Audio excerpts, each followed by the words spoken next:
In this video, I'm gonna show you how to get your Wi-Fi password on your Android phone. So first of all, this is the Pixel phone, but it's gonna work on any Android phone. Just swipe from top to bottom right here, and you wanna find, go one more.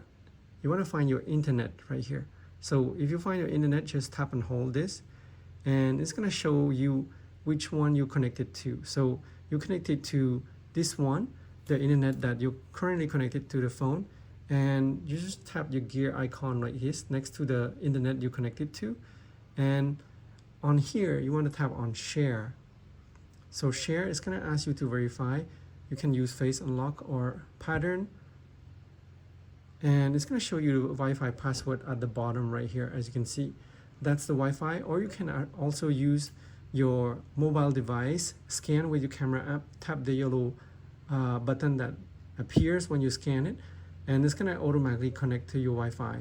So this is how you find your Wi-Fi password if you ever wondered. So follow me, please like and share if you find this useful. Follow me to know how to do it on the iPhone or iPad. It's gonna work the same. So thank you guys for watching. Please give a like and subscribe.